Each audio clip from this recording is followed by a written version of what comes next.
Hi hello ಎಲ್ಲರಿಗೂ ನಮಸ್ಕಾರ. ನಾವು ಈ ವೀಕೆಂಡ್ಗೆ ಎಲ್ಲಿ ಹೋಗಿದ್ವಪ್ಪ ಅಂತಂದರೆ ಶಿವಗಂಗೆ ಬೆಟ್ಟಕ್ಕೆ ಹೋಗಿದ್ವಿ.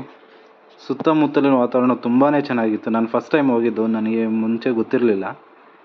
ನಾನು, ನನ್ನ ವೈಫು ಮತ್ತು ನನ್ನ ಬಾಮೈದ 3 ಜನನೂ ಹೋಗಿದ್ವಿ. ತುಂಬಾ ಚೆನ್ನಾಗಿತ್ತು ವಾತಾವರಣ. ನಾವು ಹತ್ತೋದಕ್ಕೆ ಸ್ಟಾರ್ಟ್ ಮಾಡಿದ್ದು ಒಂದು 3 ಗಂಟೆಗೆ ಸ್ಟಾರ್ಟ್ ಮಾಡಿದ್ವಿ. ಆ ಟೈಮಲ್ಲಿ ಸ್ವಲ್ಪ ಮೋಡ ಕವಿದ ವಾತಾವರಣ ಆ ಥರ ಇತ್ತು. ನಮಗೆ ಎಲ್ಲಿ ಮಳೆಯಲ್ಲಿ ಸಿಗಾಕೊಂತೀವ ಅನ್ನೋ ಥರ ಇತ್ತು. ಒಂದು ಕಡೆ ನಮಗೆ ಗೊತ್ತಿರಲಿಲ್ಲ ಡೆಸ್ಟಿನೇಷನ್ ಎಷ್ಟಿದೆ, ಎಷ್ಟು ಹತ್ತಬೇಕು, ಎಲ್ಲಿ ಕ್ರಿಟಿಕಲ್ ಇದೆ ಅಥವಾ ಎಲ್ಲಿ ಸುಸ್ತಾಗುತ್ತೆ ಅದೆಲ್ಲ ಗೊತ್ತಿರಲಿಲ್ಲ. ಸೊ ಹೆಂಗಪ್ಪ ಇದು ಕಂಟಿನ್ಯೂ ಮಾಡೋದು ಅಂತ ಒಂದು ಕಡೆ ಮನಸ್ಸಲ್ಲಿದ್ದರೆ, ಇನ್ನೊಂದು ಕಡೆ ಹತ್ತು ಬಿಡೋಣ. ಯಾಕೆಂದರೆ ಲಾಸ್ಟ್ ಟೈಮ್ ಒಂದು ಸರಿ ನಾನು ಬಂದಿದ್ದಾಗ ಆ ಒಳ್ಕಲ್ ತೀರ್ಥವರೆಗೂ ಮಾತ್ರ ಬಂದಿದ್ದೆ. ಆದರೆ ಅಲ್ಲಿಗೆ ನಮ್ಮ ತಾಯಿಯವರು ಸಾಕು ಎಷ್ಟೇ, ನನ್ನ ಕಾಲು ನೋಯ್ತಾ ಇದೆ ಅಂತ ಹೇಳಿದರು. ಸರಿ, ಹಂಗಿಂದ ಹಂಗೆ ಹೋಗ್ಬಿಟ್ವಿ. ಮತ್ತು ಈ ಸರಿ ನನ್ನ ವೈಫ್ ಜೊತೆ ಬಂದಾಗ ಎಲ್ಲಿ ನಾನು ಕಂಟಿನ್ಯೂ ಮಾಡ್ತೀನೋ ಇಲ್ವೋ ಅಂತ ಅಂದ್ಕೊಂಬಿಟ್ಟಿದ್ದೆ. ಒಳ್ಕಲ್ ತೀರ್ಥ ಗಂಟ ಬಂದ್ವಿ. ಅಲ್ಲಿ ಎಲ್ಲರಿಗೂ ಕಾಲು ಪೇಯ್ನು ಮತ್ತು ಸ್ಟಾರ್ಟ್ ಆಯಿತು. ಟಯರ್ಡ್ನೆಸ್ ಅಂತೂ ತುಂಬಾ ಬಂದುಬಿಡ್ತು. ಅಲ್ಲಿಂದ ಅಲ್ಲಿಗೆ ಸ್ಟಾಪ್ ಮಾಡಿಬಿಡೋಣ ಅಂತ ಅಂದ್ಕೊಂಡಿದ್ವಿ. ನಮ್ಮ ವೈಫ್ ಮಾತ್ರ ಇಲ್ಲ, ಆಗೋದೇ ಇಲ್ಲ ನನ್ನ ಕೈಯಲ್ಲಿ ಅಂತ ಹೇಳಿ ಕೂತ್ಕೊಂಡ್ಬಿಟ್ರು. ಬಟ್ ನಾವೆಲ್ಲ ಏನು ಮಾಡಿದ್ವಿ, ನಾನು ಮತ್ತು ಬಾಮೈದ, ಇಲ್ಲ ಇದು ಹೆಂಗಾರ ಕಂಪ್ಲೀಟ್ ಮಾಡೋಣ. ಯಾಕೆಂದರೆ ಇದು 2ನೇ ಸರಿ ಬರ್ತಾ ಇರೋದು ಇಲ್ಲಿಗೆ. ಬಟ್ ಒಂದು ಸರಿ ಕೂಡ ಕಂಪ್ಲೀಟ್ ಮಾಡಿಲ್ಲ ಅಂಥೇಳಿ ವೈಫ್ಗೂ ಸ್ವಲ್ಪ ಧೈರ್ಯ ತುಂಬಿ ಸ್ವಲ್ಪ ಜ್ಯೂಸ್ ಗೀಸ್ ಅದು ಇದೆಲ್ಲ ಕೊಟ್ಟು, ಮಜ್ಜಿಗೆ, ಬಾಳೆಹಣ್ಣು ಅದು ಇದೆಲ್ಲ ಕೊಟ್ಟು ಮತ್ತೆ ಒಂದು ಸ್ವಲ್ಪ ಹೊತ್ತು ರೆಸ್ಟ್ ಮಾಡಿ ಮತ್ತೆ ಸ್ಟಾರ್ಟ್ ಮಾಡಿದ್ವಿ ಒಳ್ಕಲ್ ತೀರ್ಥದಿಂದ. ಒಳ್ಕಲ್ ತೀರ್ಥದಿಂದ ಬಂತು, ಅಲ್ಲಿ ಒಂದು ಬಸವೇಶ್ವರ ದೇವಸ್ಥಾನ ಇದೆ, ಅಲ್ಲಿವರೆಗೂ ಬಂದು ಮತ್ತೆ ಕೂತ್ಕೊಂಡ್ಬಿಟ್ಲು, ಆಗಲ್ಲ ನನ್ನ ಕೈಯಲ್ಲಿ ಅಂತೇಳಿ. ಸರಿ, ನಾನು ಇಲ್ಲೇ ಇರ್ತೀನಿ, ನೀವು ಹೋಗಿ ಬನ್ನಿ ಅಂತ ಹೇಳಿದ್ಲು. ಬಟ್ ನಮಗೆ ಯಾಕೋ ಇದು ಸರಿ ಅನ್ನಿಸ್ಲಿಲ್ಲ. ಎಲ್ಲ ಮುಕ್ಕಾಲು ಭಾಗ ಬಂದುಬಿಟ್ಟಿದ್ವಿ, ಕಂಪ್ಲೀಟ್ ಮಾಡೇ ಹೋಗೋಣ. ಇಲ್ಲಾಂದ್ರೆ ನೀವು ಕೂತ್ಕೋ, ನಾನು ಮತ್ತೆ ಬಾಮ ಇದ್ದಾನಲ್ಲ ಇಬ್ಬರೇ ಹತ್ಬಿಡೋಣ ಅಂತೇಳಿ ಡಿಸೈಡ್ ಮಾಡಿದ್ವಿ. ಆವಾಗ ನಮ್ಮ ಜೋಶ್ ನೋಡಿ ಅವಳೇ ನಾವು ಬರ್ತೀವಿ ನಾನೇ ಬರ್ತೀನಿ ಅಂತ ಹೇಳಿ ರೆಡಿ ಆದಳು. ಸೊ ಅಲ್ಲಿಂದ ಕಂಟಿನ್ಯೂ ಆಗಿದ್ದೆ, ಎಲ್ಲೂ ನಿಲ್ಲಿಸಲಿಲ್ಲ. ಫುಲ್ ಟಾಪ್ವರೆಗೂ ಹೋಗಿ ವ್ಯೂ ನೋಡಿಕೊಂಡು, ನಾವು ಹೋಗಿದ್ದ ಟೈಮ್ಗೆ ಮಳೆ ಸ್ಟಾರ್ಟ್ ಆಯಿತು. ಅದು ದೂರದಲ್ಲಿ ಮಳೆ ಸುರಿತಾ ಇತ್ತು. ಎಲ್ಲಿ ನಮ್ಮ ಕಡೆ ಬರುತ್ತಾ ಅಂತ ಒಂದು ಗಾಬರಿಯಲ್ಲಿದ್ವಿ. ತುಂಬಾ ಚೆನ್ನಾಗಿತ್ತು ವಾತಾವರಣ. ಸುತ್ತಮುತ್ತ ಮೋಡ ಕವಿದ ವಾತಾವರಣ. ಮೋಡಗಳ ಮಧ್ಯೆ ನಾವಿದ್ದೀವೇನೋ ಅನ್ನೋ ಥರ ಫೀಲ್ ಇತ್ತು. ತುಂಬ ಚೆನ್ನಾಗಿತ್ತು. ಆ ಮಳೆ ಹಂಗೇ ಸ್ಟಾರ್ಟ್ ಆಗಿ ಒಂದು ಕಡೆಯಿಂದ ಇನ್ನೊಂದು ಕಡೆ ಮೂವ್ ಆಗೋದು ತುಂಬ ಚೆನ್ನಾಗಿ ಕಾಣಿಸ್ತಾ ಇತ್ತು. ನಾವಂತೂ ತುಂಬ ಎಂಜಾಯ್ ಮಾಡಿದ್ವಿ. ಈ ಸ್ಟೆಪ್ಸ್ ನಾವೇನು ಇಳಿತಾ ಇದ್ದೀವಲ್ಲ, ಇದು ತುಂಬ ಕಷ್ಟವಾಗಿರೋವಂಥ ಒಂದು ಸ್ಟೆಪ್ಸು. ತುಂಬ ಎದೆ ಮಟ್ಟಕ್ಕೆ ಬರುತ್ತೆ, ಅಂದರೆ ಅಷ್ಟು ಹೈಟಲ್ಲಿರುತ್ತೆ. ತುಂಬ ಜಾಗ್ರತೆಯಿಂದ ಇಳಿಬೇಕು ಮತ್ತು ಹತ್ತಬೇಕು. ಅದೇ ರೀತಿ ಸೇಫ್ಟಿ ಎಲ್ಲ ಚೆನ್ನಾಗಿ ಮಾಡಿದ್ದಾರೆ. ನನಗಂತೂ ತುಂಬ ಇಷ್ಟ ಆಯಿತು ಈ ಪ್ಲೇಸು. ಅದ್ರ ಜೊತೆಗೆ ನಾವು ಹತ್ತಬೇಕಾದ್ರೆ ಅಷ್ಟೊಂದು ಬಿಸಿಲೇನಿರಲಿಲ್ಲ. ಸೊ ಚಳಿ ಗಾಳಿ ಬರ್ತಾಯಿತ್ತು, ಯಾಕೆಂದ್ರೆ ದೂರದಲ್ಲಿ ಮಳೆ ಬೀಳ್ತಾಯಿತ್ತಲ್ಲ, ಆ ಗಾಳಿ ಹಂಗೆ ಬರ್ತಾಯಿತ್ತು. ನಮಗಂತೂ ಆಯಾಸನೇ ಅನ್ನಿಸ್ಲಿಲ್ಲ ಈ ಸ್ಟೆಪ್ಸ್ ಹತ್ರ ಬಂದಾಗ. ಹತ್ತಬೇಕಾದ್ರೂ ಅಷ್ಟೇ, ಇಳಿಬೇಕಾದ್ರೂ ಅಷ್ಟೇ, ತುಂಬ ಚೆನ್ನಾಗೇ ಇತ್ತು.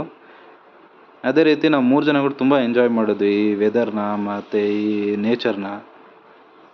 ಹತ್ತಬೇಕಾದ್ರೆ ನಮಗೆ ಏನೂ ಗೊತ್ತಾಗ್ತಿರಿ, ಎಲ್ಲಿದೆ ಡೆಸ್ಟಿನೇಷನ್ ಆ ಥರ ಏನೂ ಗೊತ್ತಿಲ್ಲ. ಎಲ್ಲರೂ ಎದುರಿಸೋರು. ಅಲ್ಲಿ ನಡ್ಕೊಂಬರ್ತಾ ಅಂಗಡಿಯವ್ರನ್ನ ಕೇಳಿದ್ರು ಇನ್ನೂ ಎಷ್ಟು ದೂರ ಇದೆ ಅಂತ. ಅವ್ರು ಎದುರಿಸೋರು, ಇನ್ನೂ ಇವಾಗ ಎಷ್ಟು ಹತ್ತಿದ್ದೀರೋ ಅಷ್ಟು ಇನ್ನೂ ಹತ್ತಬೇಕು ಅನ್ನೋರು. ನಾವು ಈ ಕಾಲಕ್ಕೆ ಇದಾಗಲ್ಲ, ಇವತ್ತಾಗಲ್ಲ, ಇದು ಇನ್ನೊಂದು ಸರಿ ಯಾವಾಗಾರ ಬರೋಣ ಅಂತಲೇ ಅಂದ್ಕೊಂಡಿದ್ವಿ. ಏನೋ ಶಿವನ ದಯೆಯಿಂದ ನಾವು ಈ ಒಂದೇ ಮನಸ್ಸಲ್ಲಿ ಹತ್ತಿದ್ವಿ. ನಮ್ಮ ಕೈಯಲ್ಲಿ ಆಗಲ್ಲ ಅಂತ ಅಂದ್ಕೊಂಡೆ ಹತ್ತಿದ್ವಿ. ನೋಡೋಣ ಎಲ್ಲಿವರೆಗೂ ಆಗುತ್ತೆ ಅಂತ. ಯಾಕೆಂದರೆ ಅಲ್ಲಿಂದ ನಿಂತ್ಕೊಂಡು ನೋಡಿದ್ರೆ ತುಂಬ ಹೈಟು, ಹತ್ತೋಕ್ಕೆ ಆಗಲ್ವೇನೋ ಅಂತ ಅನಿಸುತ್ತೆ. ಅಷ್ಟು ಚೆನ್ನಾಗಿತ್ತು. ಆದರೆ ಅಷ್ಟೇ ಕ್ರಿಟಿಕಲ್. ದೂರದಿಂದ ನೋಡೋರಿಗೆ ಹೆಂಗಿರುತ್ತೆ ಅಂತಂದರೆ, ಯಪ್ಪ ಈ ಬೆಟ್ಟನ ಅಲ್ಲಿಂದ ಬಿದ್ಗಿದೋಗ್ಬಿಟ್ರೆ ಅನ್ನೋ ಥರ ಇದೆ. ಇದು ತುಂಬ ಕಷ್ಟ. ನೋಡಿ, ಇಲ್ಲೊಬ್ರು ಹತ್ಕೊಂಬರ್ತಾ ಇದ್ದಾರೆ. ಅವ್ರು ನನ್ನನ್ನು ಕೇಳಿದ್ರು ಹೆಂಗಿದೆ ಅಂತ, ಇನ್ನೂ ಎಷ್ಟು ದೂರ ಇದೆ ಅಂತ. ನಾನು ಹೇಳಿದೆ, ನೀವು ಎಂಜಾಯ್ ಮಾಡ್ತೀರಾ, ರಿಯಲಿ ನೀವು ಎಂಜಾಯ್ ಮಾಡ್ತೀರಾ, ನೀವು ಹೋಗಿ ಡೆಸ್ಟಿನೇಷನ್ ರೀಚ್ ಆಗಿ, ಇಲ್ಲಿವರೆಗೂ ಅಷ್ಟೇ ಇರೋದು, ಇನ್ನು ನಿಮ್ಮ ಕಣ್ಣಿಗೇನು ಕಾಣಿಸ್ತಿದೆ ಅಷ್ಟೇ ದೂರ ಇರೋದು, ಹೋಗಿ ಅಂತ ಹೇಳಿದೆ. ಅವರು ತುಂಬ ಜೋಶಲ್ಲಿ ನಡ್ಕೊಂಡು ಹೋದರು. ಹಂಗೆ ಇಳಿತಾ ನೀವು ನೋಡಿ, ಹಂಗೆ ನೋಡ್ತಾ ಇರ್ಬೋದು, ಎಷ್ಟು ಪ್ರಪಾತ ಥರ ಇದೆ. ಹಿಂಗಿಂದ ನೋಡಿದ್ರೆ ಹಂಗೆ ಬಿದ್ದೋಗ್ಬಿಡುತ್ತೇವೋ ಅಂತ ಅನಿಸುತ್ತೆ. ನೋಡಿ, ನಿಧಾನಕ್ಕೆ ಇಳಿತಾ ಇದೆ ನಮ್ಮ ವೈಫ್ ಕೂಡ, ಮತ್ತು ನಮ್ಮ ಬಾಮೇದ ಕೂಡ, ಹೇಮಂತ್ ಅಂತ, ನಿಧಾನಕ್ಕೆ ಇಳಿತಾ ಇದ್ದಾನೆ. ಒಂದೊಂದೇ ಹೆಜ್ಜೆ ಇಡಬೇಕು, ಆ ಥರ ಇದೆ. ಸ್ವಲ್ಪ ಮಿಸ್ ಆಯಿತು ಅಂದರೆ ಕೆಳಗಡೆ ಬಿದ್ದೋಗ್ಬಿಡ್ತೀವಿ, ಅಷ್ಟು ಕ್ರಿಟಿಕಲ್ ಆಗಿದೆ. ಒಂದು ಅಜ್ಜಿ ಹತ್ತುತ್ತೆ, ಒಂದು 60-70 ವರ್ಷದ ಅಜ್ಜಿ. ನಾವು ಆ ಕಡೆಯಿಂದ ಹತ್ಕೊಂಡು ಬರ್ತಾ ಇರ್ಬೇಕಾದ್ರೆ ಒಂದು ಅಜ್ಜಿ ಇಳಿತಾ ಇತ್ತು. ನಾವು ನೋಡಿ ಅವ್ರನ್ನ ನೋಡಿನೇ ನಾವು ಸ್ವಲ್ಪ ಧೈರ್ಯ ತಗೊಂಡ್ವಿ. ಅದ್ರ ಜೊತೆಗೆ ಸ್ವಲ್ಪ ಹುಮ್ಮಸ್ಸು ಕೂಡ ಬಂತು. ಅಜ್ಜಿನೇ ಇಷ್ಟು ಹತ್ತಿ ಬಂದ್ಬಿಟ್ಟಿದೆಯಲ್ಲ, ನಾವು ಯಾಕೆ ಹತ್ತಬಾರ್ದು ಅನ್ನೋ ಒಂದು ಹುಮ್ಮಸ್ಸಲ್ಲಿ ನಾವು ಹತ್ಬಿಟ್ವಿ. ಇಲ್ಲಾಂದರೆ ನಮಗೆ ಅಲ್ಲಿಗೆ ಹೋಗ್ಬಿಡೋಣ ಅಂತ ಅನಿಸ್ಬಿಟ್ಟಿರೋದು. ನೀವು ಅಲ್ಲಿ ನೋಡ್ತಾ ಇರ್ಬೋದು ಎಷ್ಟು ಪ್ರಪಾತ ಥರ ಇದೆ. ನೀವು ನಂದಿ ಹಿಲ್ಸ್ ನೋಡಿರ್ಬೋದು. ನಂದಿ ಹಿಲ್ಸ್ ಥರನೇ ಒಂಥರ ಡೀಪ್ ಡೀಪ್ ಥರ ಇದೆ.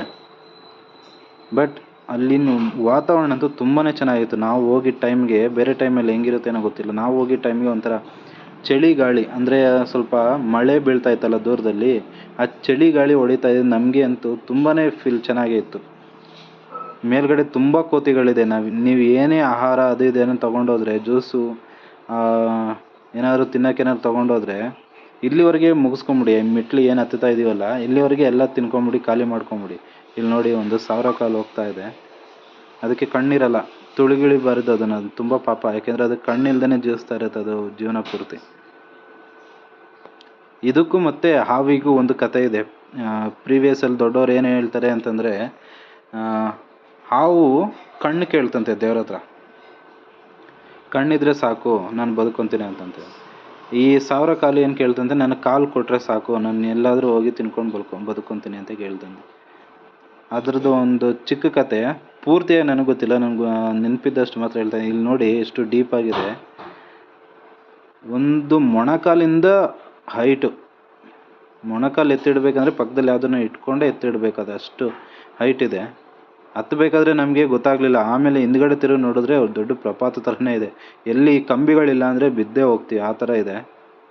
ತುಂಬ ಚೆನ್ನಾಗಿತ್ತು ನೋಡಿ. ಇನ್ನೂ ನಡ್ಕೊಂಬರ್ತಾಯಿದ್ದೆ. ಇದೊಂದು 5 o'clock ಆಗಿರ್ಬೋದು, 5:30. ನಾವು ಇಳಿಯೋಕ್ಕೆ ಸ್ಟಾರ್ಟ್ ಮಾಡಿದಾಗ 5:40 ಆಗಿತ್ತು. ಇವಾಗ ನೋಡಿ 5:40, ಒಂದು 6 o'clock ಆಗಿರ್ಬೋದು. ಇನ್ನೂ ಜನ ಬರ್ತಾನೆ ಇದ್ದಾರೆ ನೋಡಿ ಹೆಂಗಿದೆ. ಅದೇ ಲಾಸ್ಟ್ ಅಲ್ಲಿ ಕಾಣಿಸ್ತಿದೆಯಲ್ಲ ಒಂದು ದೊಡ್ಡ ಕಲ್ಲು, ಅದ್ರ ಮೇಲೇ ಡೆಸ್ಟಿನೇಷನ್. ಇಲ್ಲಿ ನೋಡಿ ಎಷ್ಟು ಡೀಪ್ ಆಗಿದೆ ಸ್ಟೆಪ್ಸು. ಒಬ್ಬರು ನಿಂತ್ಕೊಂಡ್ರೆ ಅಷ್ಟು ಹೈಟು ಇನ್ನೊಂದು ಸ್ಟೆಪ್ ಇರುತ್ತೆ, ಆ ಥರ ಇರುತ್ತೆ. ಒಂದೊಂದೇ ಹೆಜ್ಜೆ ಪಾಸ್ ಆಗಬೇಕು. ನೀವು ಆ ಕಡೆ ಕೆಳಗಡೆಯಿಂದ ನಿಂತ್ಕೊಂಡು ನೋಡಿದ್ರೆ ಇದು ಹೆಂಗಿರುತ್ತೆ ಅಂತಂದರೆ ಒಂದು 90 ಡಿಗ್ರಿ ಲೆವೆಲಲ್ಲಿ ಇರುತ್ತೆ.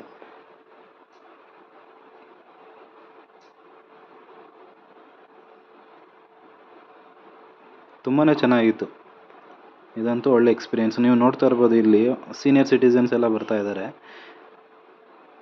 ಇವರು ನೋಡಿನೇ ನಮಗೆಲ್ಲ ಹುಮ್ಮಸ್ಸಾಗಿದೆ. ಇವ್ರು ಸ್ವಲ್ಪ ಹೆಂಗಾಗೇ ಇದ್ದಾರೆ. ಇವ್ರ ಹಿಂದ್ಗಡೆ ನೋಡಿ ಸೀನಿಯರ್ ಸಿಟಿಸನ್ ಬರ್ತಾ ಇದ್ದಾರೆ. ಅದು ಜೊತೆಲಿ ಒಂದು ಬಾಟಲು ಏನೋ ಒಂದು ಇಟ್ಕೊಂಡು ಬರ್ತಾ ಇದ್ದಾರೆ ನೋಡಿ.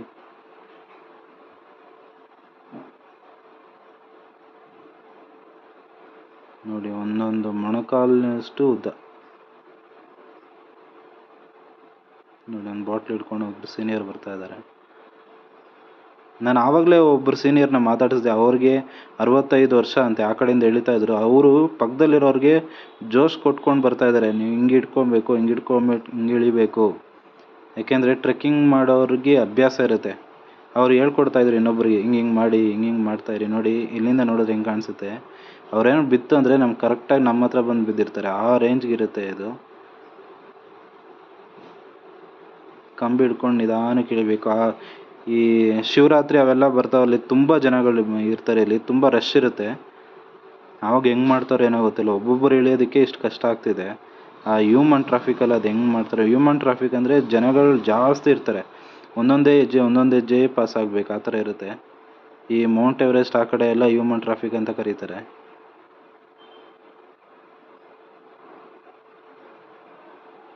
ತುಂಬಾ ಚೆನ್ನಾಗಿತ್ತು ಮಾತ್ರ. ನೀವು ದೂರದಲ್ಲಿ ನೋಡಬೇಕಂದ್ರೆ ಎಷ್ಟೊಂದು ಕೆರೆಗಳು, ನಾವು ಈ ರೋಡಲ್ಲಿ ಚಿಕ್ಕ ಚಿಕ್ಕ ಕೆರೆಗಳು ನೋಡ್ತೀವಲ್ಲ, ಆ ಥರ ಇರುತ್ತೆ. ಅಷ್ಟು ದೂರದಲ್ಲಿ ಚಿಕ್ಕ ಚಿಕ್ಕ ಕೆರೆಗಳು ಮಳೆಯಿಂದ ಸೃಷ್ಟಿ ಆಗಿರೋಂಥದ್ದು. ಎಷ್ಟು ಚೆನ್ನಾಗಿ ಕಾಣಿಸುತ್ತೆ ಅಂದರೆ, ನಾವು ಎಲ್ಲೋ ಮೇಲಿದ್ದೀವೇನೋ, ಅಯ್ಯೋ ನಾವು ಫ್ಲೈಟಲ್ಲಿ ಆ ಥರ ಹೋಗ್ತಾ ಇರ್ಬೇಕಾದ್ರೆ ಕಾಣಿಸುತ್ತಲ್ಲ, ಅದೇ ರೇಂಜಿಗೆ ಕಾಣಿಸುತ್ತೆ. ಮೇಲ್ಗಡೆ ಶಿವನ ದೇವಸ್ಥಾನ ಕೂಡ ಏನೋ ಅಲ್ಲಿಗೆ ಹೋಗ್ಬಿಟ್ರೆ ಹಿಡ್ಕೊಂಬಂದಿರೋ ಆಯಾಸ ಎಲ್ಲ ಕಳೆದೋಗ್ಬಿಡುತ್ತೆ, ಅಷ್ಟು ಚೆನ್ನಾಗಿರುತ್ತೆ. ಆ ಗಾಳಿ ಅಂತೂ ತುಂಬ ಚೆನ್ನಾಗಿ ಬೀಳಿಸುತ್ತೆ. ಮೇಲ್ಗಡೆ ಕೋತಿಗಳಂತ ಆ ನಂದಿ ಶಿವನ ಆಪೋಸಿಟಲ್ಲಿರೋ ನಂದಿ ಹತ್ರ ಹೋದಾಗ ನಮಗಂತೂ ಕೋತಿಗಳು ಎದುರಿಸೇ ಬಿಡ್ತು. ಯಾಕಂದರೆ ನನ್ನ ಹತ್ರ ಒಂದು ಜ್ಯೂಸ್ ಬಾಟಲ್ ಇತ್ತು. ಆ ಜ್ಯೂಸ್ ಬಾಟಲ್ ಅದು ಎಲ್ಲಿಂದ ಕಂಡ್ಕೊಂಡು ನಾನಂತೂ ತುಂಬ ಆಟ ಆಡಿಸಿದೆ ಅವಕ್ಕೆ. ಶರ್ಟಲ್ಲಿ ಬಚ್ಚಿಟ್ಕೊಳ್ಳೋದು. ಅಲ್ಲಿ ನನಗೆ ಹತ್ರನೇ ಬಂದ್ಬಿಟ್ಟು ಫುಲ್ಲು ಭಯನೇ ಪಡಿಸ್ಬಿಟ್ಟು ಎಲ್ಲಿ ಎಗರಿ ಕಚ್ಚೇ ಬಿಡ್ತಾವೆ ಅನ್ನೋ ಥರ ಇತ್ತು. ನಾನು ತೆಗ್ದು ಬಿಸಾಕೇ ಬಿಟ್ಟೆ. ಅವು ಎತ್ಕೊಂಬಿಟ್ವು ಅಲ್ಲಿಂದ. ಅದಾದಮೇಲೆ ಎಷ್ಟೊಂದು ಕೋತಿಗಳು ಹತ್ರನೇ ಇತ್ತು, ಇನ್ನೂ ಏನೋ ಇದೆ ಅಂತ. ಆಮೇಲೆ ಹಂಗೆ ಹಿಂಗೆ ಮಾಡಿ ಅವಲ್ಲೇ ಇತ್ತು. ಆದರೆ ಏನೂ ಮಾಡಲ್ಲ ಅವು. ನಮ್ಮ ಹತ್ರ ಏನಾದರೂ ಇದ್ದರೆ ಮಾತ್ರ ಅವೇನಾದರೂ ರಿಯಾಕ್ಟ್ ಮಾಡ್ತವೆ, ಇಲ್ಲಾಂದರೆ ಅವು ಏನೂ ಮಾಡಲ್ಲ.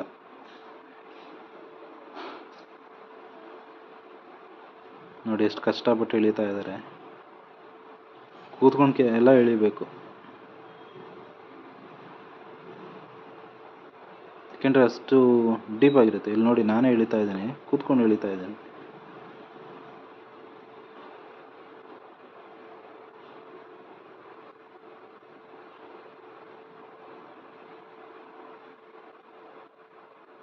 ಶಿವಗಂಗೆ ಬೆಟ್ಟ ನಾನು ಕೇಳಿದ್ದೆ, ಯಾಕೆಂದರೆ ಎಷ್ಟೊಂದು ಜನ ಹೋಗ್ತಾರೆ ಬರ್ತಾರೆ. ಯಾಕೆಂದರೆ ಬೆಂಗಳೂರು ಕಾಲೇಜ್ ಹುಡುಗರಿಗೆ ಇದೊಂದು ಈಸಿಯೆಸ್ಟ್ ಸ್ಪಾಟ್ ಹೋಗಿ ಬರೋದಕ್ಕೆಲ್ಲ. ನನಗೆ ಗೊತ್ತಿತ್ತು, ಬಟ್ ಯಾವತ್ತೂ ಹೋಗಿರಲಿಲ್ಲ. ಒಂದು ಸರಿ ಅಮ್ಮನ ಜೊತೆ ಮತ್ತು ಅಪ್ಪನ ಜೊತೆ ಎಲ್ಲ ಹೋಗಿದ್ದೆ. ಆವಾಗೆಲ್ಲ ಅದೇ ಅರ್ಧ ಗಂಟೆ ಹೋಗಿ ಬಂದುಬಿಟ್ಟಿದ್ದೆ. ನಮ್ಮ ಅಮ್ಮನಿಗೆ ತುಂಬ ಸುಸ್ತಾಯ್ತು ಅಂತೇಳಿ ಅಲ್ಲಿ ಅರ್ಧಕ್ಕೆ ನಿಲ್ಲಿಸಿ. ನಮ್ಮ ಅಜ್ಜಿ ಕೂಡ ಬಂದಿದ್ದರು. ನಮ್ಮ ಅಜ್ಜಿಗೆ ಆವಾಗಲೇ 55 ವರ್ಷ. ಅವರೇ ಪಟ ಪಟ ಪಟ ಪಟ ಅಂತ ಹತ್ಬಿಟ್ಟಿದ್ರು. ನಾನು ಸಾಕು ಬಾ ಅಜ್ಜಿ, ಅಮ್ಮನಿಗೆ ಆಗ್ತಿಲ್ಲ ಅಂಥೇಳಿ ರಿಟರ್ನ್ ಕರ್ಕೊಂಬಂದಿದ್ದೆ. ನಮ್ಮ ಮುಂದೆ ಒಂದಿಬ್ಬರು ಚಿಕ್ಕ ಹುಡುಗರು ಮತ್ತು ಅವ್ರ ಅಜ್ಜಿ ಮತ್ತು ಅವರಮ್ಮ, ಅತ್ತೆ ಸೊಸೆ ಮತ್ತು ಮೊಮ್ಮಕ್ಕಳಿಬ್ರು. ಅವ್ರದ್ದು ಏನು ಕತೆ ಅಂತಂದರೆ, ಅವರು ಅಜ್ಜಿನ ಕೇಳಿದ್ರಂತೆ, ಶಿವಗಂಗೆ ಬೆಟ್ಟ ಹತ್ತನ ಅಜ್ಜಿ, ಇವತ್ತು ಹೋಗೋಣ ಅಂಥೇಳಿ. ಈ ಅಕ್ಕಪಕ್ಕದ ಯಾವುದೋ ಒಂದು ಊರಿನವರು ಅವರು ಅವ್ರ ಅಜ್ಜಿನ ಕರ್ಕೊಂಬಂದಿದ್ದೆ. ಅವ್ರ ಅಜ್ಜಿ ಇದು ಜಮೀನು ಕೆಲಸ ಎಲ್ಲ ಮಾಡಿಬಿಟ್ಟು ಮಧ್ಯಾಹ್ನಕ್ಕೆ ಹೋಗೋಣ ಅಂತೇಳಿ ಒಂದು 2 ಗಂಟೆಗೆ ಮನೆ ಬಿಟ್ಟಿದ್ದಾರೆ. ಒಂದು 3-3:30ಗೆ ಬಂದು ನಮ್ಮ ಜೊತೆ ಸ್ಟಾರ್ಟ್ ಮಾಡಿದ್ದಾರೆ. ಇಲ್ಲ, ನಮ್ಮ ಜೊತೆ ಸ್ಟಾರ್ಟ್ ಮಾಡಿಲ್ಲ, ಅವರೇ ಫಸ್ಟ್ ಸ್ಟಾರ್ಟ್ ಮಾಡಿದ್ದು. ನಾವು ಅವ್ರಿಗಿಂತ ಒಂದು ಅರ್ಧ ಗಂಟೆ ಹಿಂದೆ ಇದ್ವಿ.